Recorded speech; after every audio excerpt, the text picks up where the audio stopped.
My name is गगन। आज हम class 10 की पहली वीडियो अपलोड करने जा रहे हैं जो कि चैप्टर 1 है साइंस में, केमिस्ट्री का chapter 1 chemical reaction and equation. बिना देरी के स्टार्ट करते हैं। सबसे पहली चीज़ देखिए, जो चैप्टर स्टार्ट करने से पहले बेसिक चीज़ें इसमें क्या आनी चाहिए। पहले तो 9th आनी चाहिए, 9th की केमिस्ट्री होती क्या है। दूसरी चीज़ थोड़ा 9th का बेसिक देख लेते हैं। सबसे पहली चीज़ 9th में हमने क्या चीज़ पढ़ी थी, आयंस तो आई थिंक सबने पढ़े होंगे।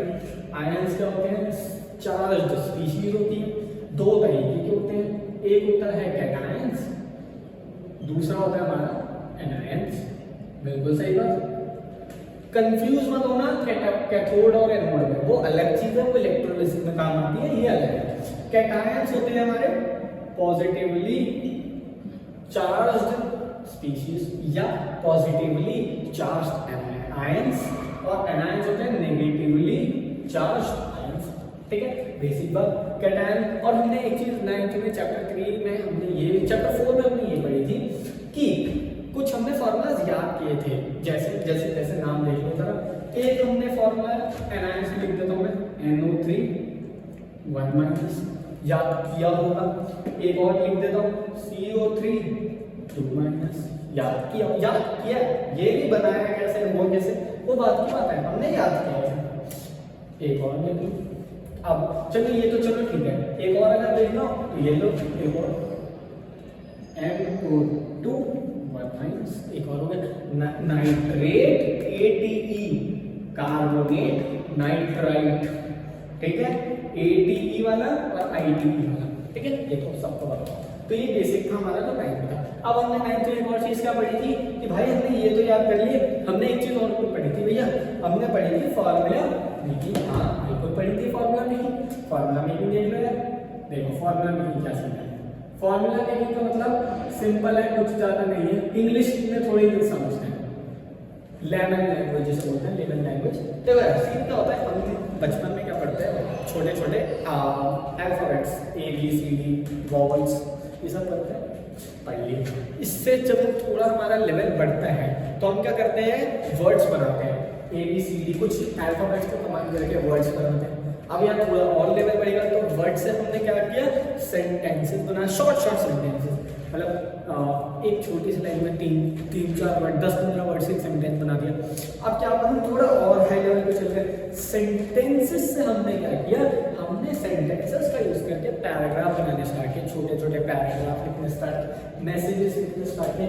अल्टीमेटली पैराग्राफ के ऊपर हमने आर्टिकल्स लिखना स्टार्ट किया, ब्लॉग्स, बड़े-बड़े वेबसाइट पे जो पेजेस होते हैं वो लिखना स्टार्ट किए। तो ये भी स्टेप हो रहा है, स्टेप बाय स्टेप हो रहा है। ऐसे ही सेम इसमें होता है। हमने पहले क्या पढ़ा, आयंस, डिफाइन, प्रॉपर्टीज। कितने तरीके के होते हैं, 2 तरीके के होते हैं। न्यूट्रल भी होते हैं, उन्हें भी छोड़ देते हैं। 3 तरीके के होते हैं, एक न्यूट्रल भी होता है, उन्हें भी छोड़ देते हैं। 2 तरीके में कैटायन और आयन को प्लस माइनस। इनके हमने फॉर्मूला याद किए थे, NCERT में एक चार्ट है उसमें लिखे हुए हैं, फॉर्मूला याद किए थे। इसके बाद जब हम आगे बढ़े तो हमने की थी फॉर्मूला में। ये तो भैया हमने पढ़ लिया अल्फाबेट से वर्ड्स भी तो बनाने, बनाओ। देखो फॉर्मूला मेकिंग में क्या था, हम एक फॉर्मूला बनाना। जैसे मैं एक फॉर्मूला बना के दिखा देता हूँ, शायद से आप भूल गए हो। जैसे ये फॉर्मूला होता है ZnCO, बनाइए। चलो देखो, सिंपल सा। सबसे पहले इसमें 2 चीजें फाइंड आउट करो। एक आपको क्या मिलेगी, Zn, दूसरी क्या मिलेगी आपको, CO3। अरे CO3 तो कैसे याद आ रहा है, CO3 में क्या, CO3 क्या है, CO3 2- क्या होती है भाई, वैलेंसी होती है, भूलना मत, दिस इज वैलेंसी। चलो CO3 की यहाँ पे क्या वैलेंसी है, 2-। क्या एक बात बताओ, सिंपल सा क्वेश्चन, इस पूरे फॉर्मूला में कहीं भी +2, -2, +4, माइनस कोई भी नंबर दिख रहा है, 3 वाला नंबर नहीं, वैसे ये CO3 में कोई नंबर दिख रहा है, इस पूरे के पास भी कोई नंबर नहीं, Zn के पास भी कोई नंबर नहीं है, यानी कि इस पूरी स्पीशीज पे चार्ज क्या है, 0।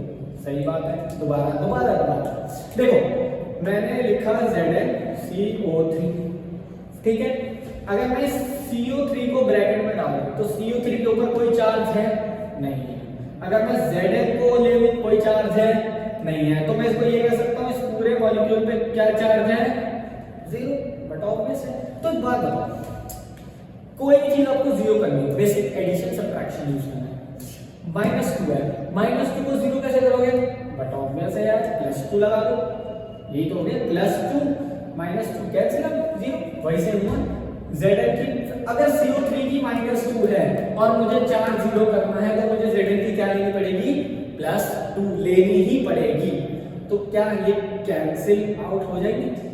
हो गया। तो क्या बन जाएगा? ZnCO3, यानी कि जिंक की क्या वैलेंसी होती है? +2 जिंक होता है। अब ये तो हमने यहां से निकाली।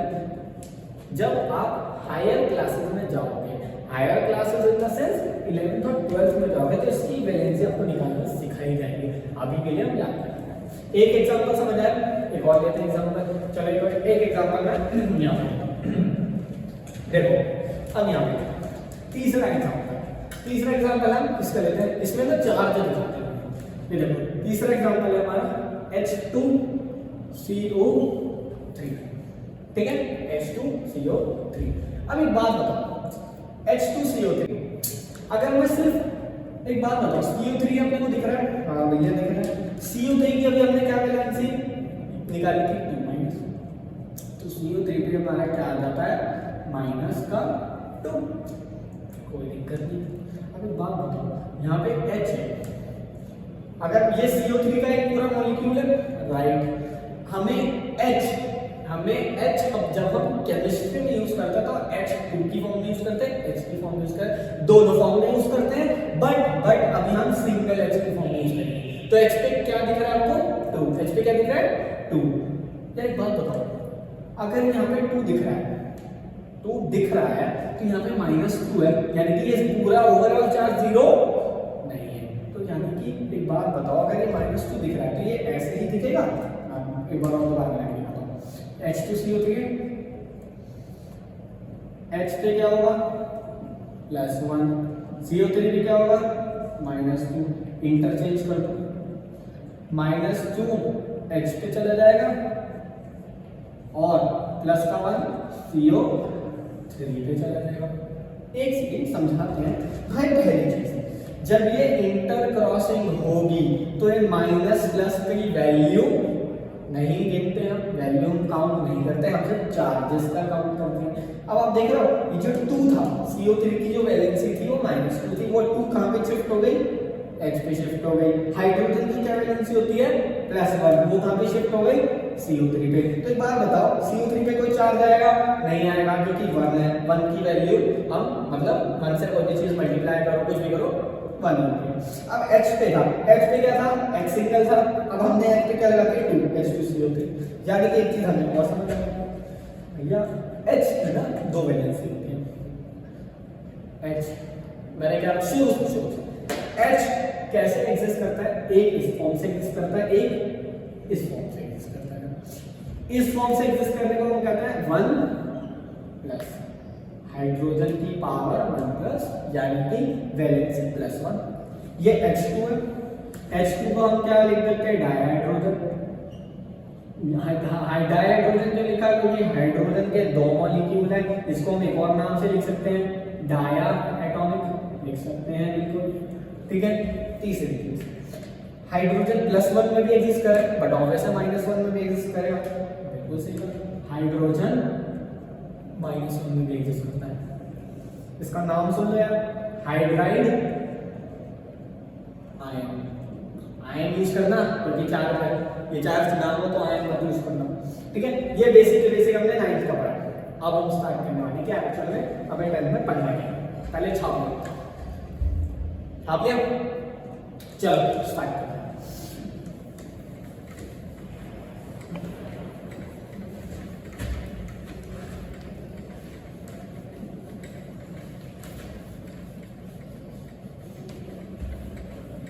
अब देखो सीन क्या है।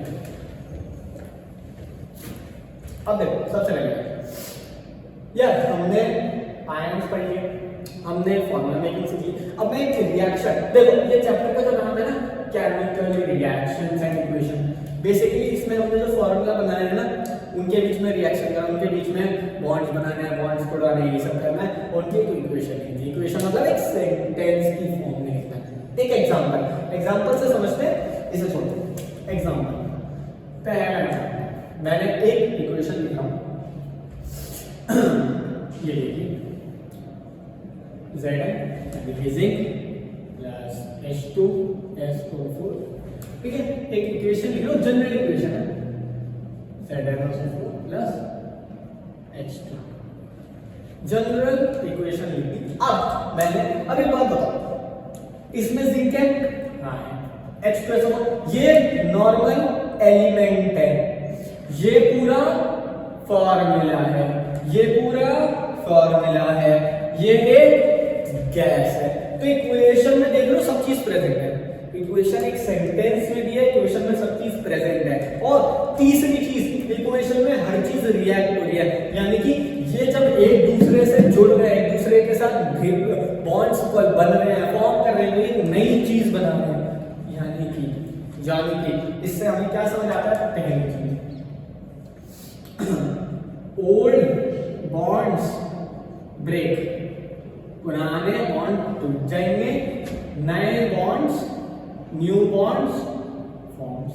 इस लाइन का समझते हैं, किस लाइन, ये लखनवी सिंह की लाइन है, क्लास 10th की लखनवी सिंह की लाइन है। जब आप स्टार्ट करो चैप्टर तो फर्स्ट पेज में दिख जाएगा आपको, मिल जाएगा। अब देखो सिंह है, ये लाइन्स मैंने क्यों लिखी कि पुराने बॉन्ड टूट जाते हैं, नए बॉन्ड बनते हैं, समझ लेते हैं। पहले जिंक को लेते हैं, जिंक के ऊपर कोई चार्ज नहीं है तो हम 0 लिख सकते हैं, कोई वैलेंसी नहीं है। वैसे तो +2 होते हैं, मुझे भी पता है, अभी कोई नहीं, क्योंकि फ्री स्टेट में। अब देखो H2SO4 है, हाइड्रोजन की क्या होती है? +1, SO4 की, बट ऑब्वियस है अगर हाइड्रोजन की +1 है तो SO4 2-, ठीक है।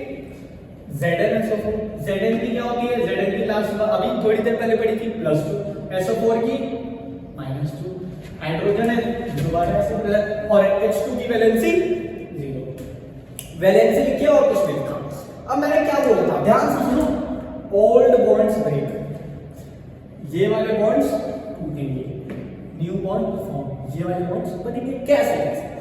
अब मैं आपको एक बात बताऊं, ये जो H2SO4 है, ये एक एसिड है, सल्फ्यूरिक एसिड नाम, इसका नाम लिखना चाहे तो लिख सकते हैं, सल्फ्यूरिक एसिड। इसका दूसरा नाम, जब ये तो केमिकल नेम हो गया, एक होता है हमारा कॉमन नेम जो सब लोगों को ज्यादातर पता होगा, इसको हम किंग ऑफ एसिड्स बोलते हैं,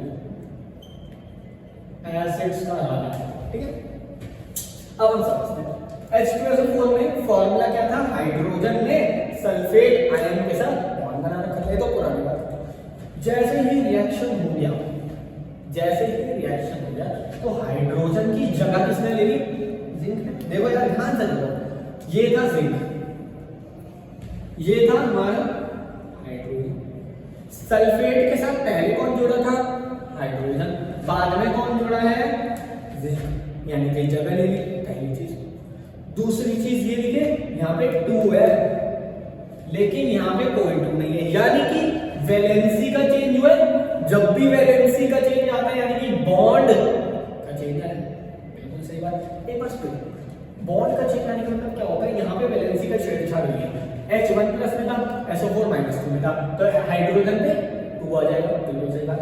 जिंक में +2 था, सल्फेट में -2, दोनों एक दूसरे को कट कर देंगे और चार 0, यानी कि रिप्लेस हुई है जगह, ठीक है। दूसरी चीज ये वाला जो मॉलिक्यूल था ये ब्रेक हुआ है और ये वाला मॉलिक्यूल टूटा, ठीक है, कोई दिक्कत नहीं आता। अब इसमें एक और डिफाइन आती है हमारी, जैसे कि एक और पॉइंट आता है, rearrangement of atoms takes place है। भैया ये क्या दिक्कत हो गई कि भैया एटम्स ना रीअरेंज होते हैं। रीअरेंज का मतलब है कि जो एटम जैसे मैंने 3 स्टेट पढ़ाई है 9th में, 3 स्टेट, वैसे तो बहुत 22 स्टेट होती है, मैंने 3 स्टेट पढ़ाई है। 3 स्टेट में सॉलिड, लिक्विड, गैस। मतलब जैसे सॉलिड में क्या होता है? मॉलिक्यूल्स एक दूसरे से बहुत ज्यादा चिपके रहते हैं, इंटरमॉलिक्यूलर फोर्सेस हाई, ये हमारा सॉलिड, ठीक है। लिक्विड में क्या होता है?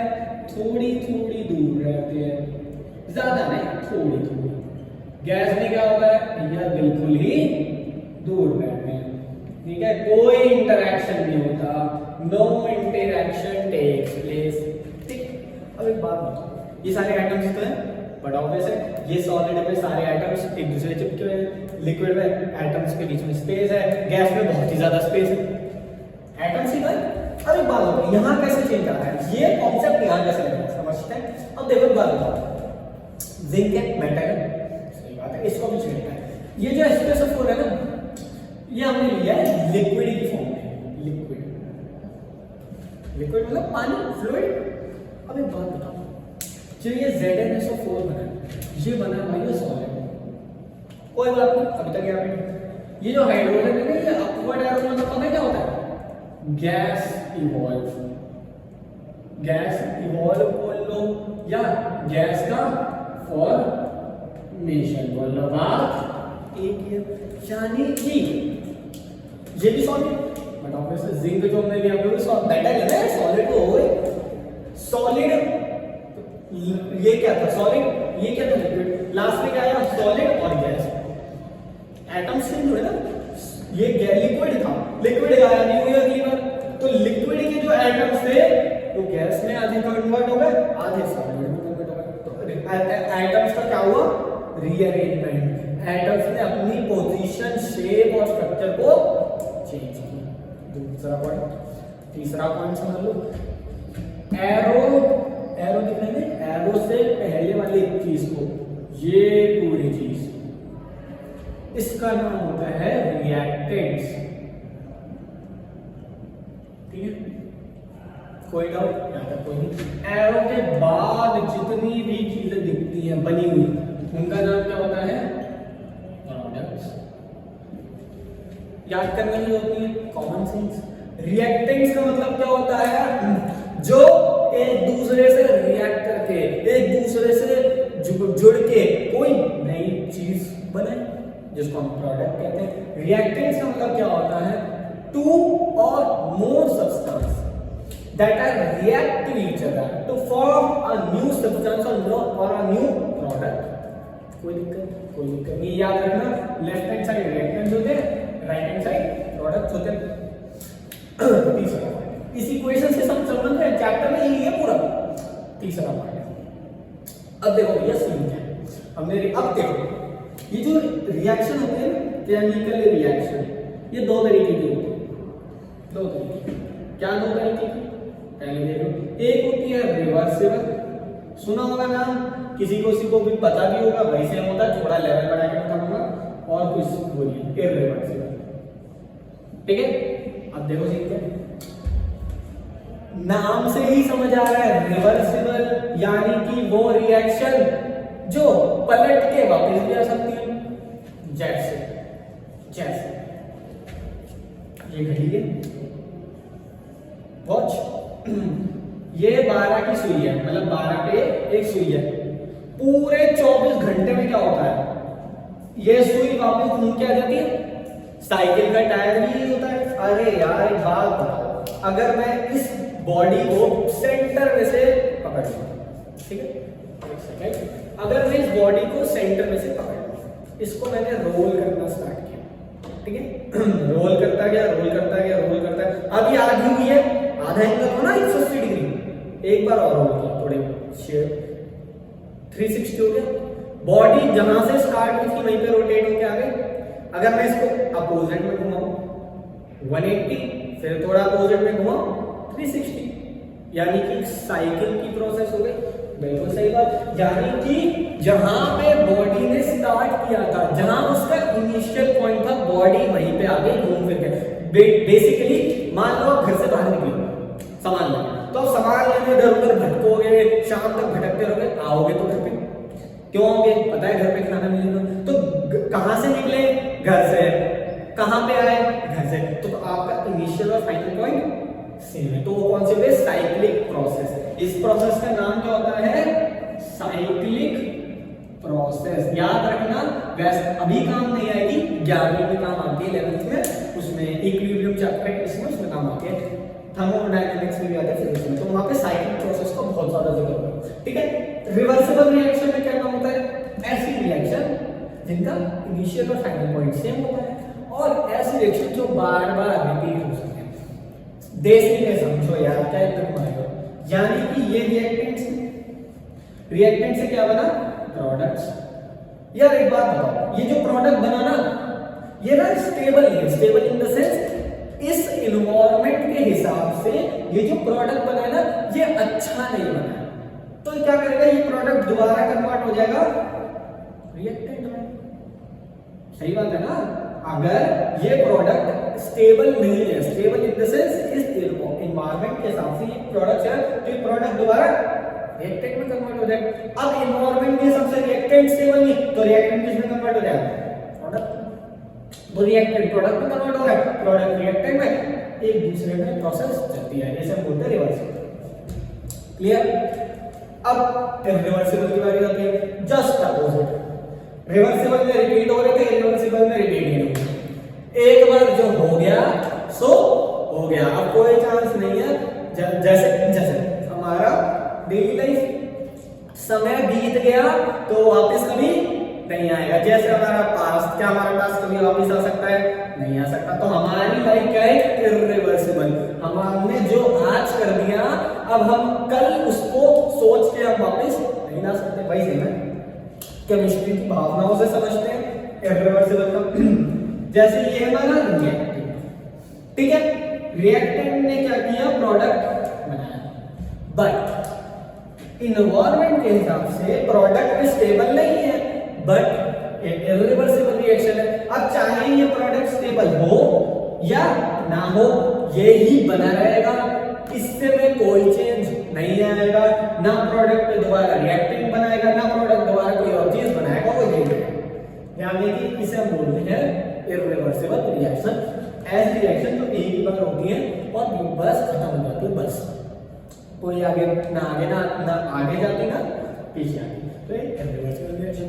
पहले इतना छाप लो। एक पॉइंट और बताना है, प्रॉपर्टी, इसी को सुनो। एक बात बताओ, सॉरी, जो रिवर्सिबल है, रिएक्टेंट प्रोडक्ट में कन्वर्ट हो रहा है, प्रोडक्ट रिएक्टेंट में, दोनों एक दूसरे में बदला बदली कर रहे हैं, तो पहली चीज इसमें केमिकल चेंज नहीं होगा, यानी कि केमिकल प्रॉपर्टीज का चेंज नहीं आएगा। मतलब जैसे मान लो ये हमारा रिएक्टेंट है, हमारा सॉलिड, जैसे प्रोडक्ट में बना, प्रोडक्ट बन गया हमारा लिक्विड। मान रहे एज्यूम कर रहे हैं, ऐसा होता नहीं है, बहुत रेयर होता है, कुछ रिएक्शन में होता है ऐसा। ठीक, मैं लिख देता हूं, तुम कहीं सही में मान लो एज्यूम, ठीक है, कोई बात नहीं।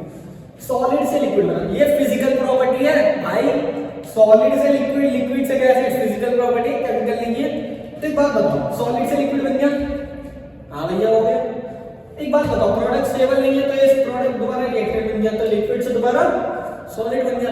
फिजिकल प्रॉपर्टी तो चेंज हुई, केमिकल प्रॉपर्टी क्या चेंज हुई? अरे रिवर्सिबल का सबसे बढ़िया यार, मैं भूल गया था भैया, इसका सबसे बढ़िया रिवर्सिबल का हमारा होता है, सबसे बेस्ट एग्जांपल पानी का। आइस होती है ठंडी सॉलिड, आइस से वाटर, वाटर से स्टीम, स्टीम का कंडेंसेशन, आइस चलती रहेगी साइक्लिक प्रोसेस। ये फिजिकल प्रॉपर्टी है, केमिकल प्रॉपर्टी। भैया पानी यहाँ है, पानी का मॉलिक्यूल यहीं सेम है, पानी का यहीं सेम है, चेंज करो। जो पानी का स्ट्रक्चर यहाँ था आइस में, आइस में कैसा स्ट्रक्चर होता है भाई, देखो पानी का स्ट्रक्चर होता है, याद रखना काम आएगा, ठीक है, ये स्ट्रक्चर होता है, ये फिक्स होता है। आइस में भी यही स्ट्रक्चर, सॉरी पानी में भी यही स्ट्रक्चर, स्टीम में भी यही स्ट्रक्चर, तो केमिकल में चेंज कहाँ है? चेंज तो स्टेट का आ रहा है ना, सॉलिड से लिक्विड, लिक्विड से gas, liquid to solid, gas to solid, solid to liquid. Physical change है, साइक्लिक प्रोसेस है, तो केमिकल प्रॉपर्टी की चेंज इरिवर्सिबल। इरिवर्सिबल में भैया मामला हो जाता है फिक्स। मामला फिक्स हो गया तो इसमें फिजिकल, अब मान लो जस्ट अगर रिएक्टेंट हमारा सॉलिड है, प्रोडक्ट हमारा लिक्विड है, ठीक है ना। अब एक बात बताओ, रिएक्टेंट प्रोडक्ट में बन चुका है, अब कुछ नहीं होना, तो ये लिक्विड ही मिलेगा। या जब तो हम तो एक्सपेक्ट कर रहे थे गैस मिले, हमें क्या मिल गया लिक्विड। क्या ये बदलेगा? नहीं बदलेगा। तो हमारे पास पहली चीज क्या हो गई? Physical property change. चाहिए रिएक्टेंट क्या था? सॉलिड। बना क्या? लिक्विड। हमें क्या चाहिए था? गैस। तो फिजिकल का चेंज आ गया। आया दूसरी, मान हमें जो प्रोडक्ट चाहिए था उसका जो स्ट्रक्चर होता है वो हमें रिएक्टेंट से अलग चाहिए था, बट हमें कोई और स्ट्रक्चर मिल गया। जस्ट एन एग्जांपल, वैसे तुम समझोगे नहीं, थोड़ा बता देता हूं। जैसे टेम्परेचर सेंसर, जो रिएक्टेंट है उसका टेम्परेचर मान लो 100 डिग्री सेल्सियस है, ठीक है। जो प्रोडक्ट आया उसका टेम्परेचर वही 80 डिग्री सेल्सियस है। टेम्परेचर एक केमिकल चेंज है। हमें जो प्रोडक्ट चाहिए था उसका टेम्परेचर में 120 डिग्री चाहिए था, आया कितना? 80। केमिकल चेंज है, नुकसान हो गया हमारा। और ये रिएक्शन क्या वापस हो सकती है? नहीं हो सकती। तो इसमें हमने क्या पढ़ा? पहली चीज रिवर्सिबल और इरिवर्सिबल बता दिया। दूसरा physical and chemical properties. Basically introduction के हिसाब से बहुत बता दिया मैंने। इसके बाद हम टाइप्स ऑफ केमिकल रिएक्शंस पढ़ेंगे। कितने 4-5 टाइप्स के होते हैं, उनके एग्जांपल्स, उनकी रिएक्शन। लेकिन देखिए उससे पहले मैं एक दो जैसे एक इक्वेशन आज समझाएंगे।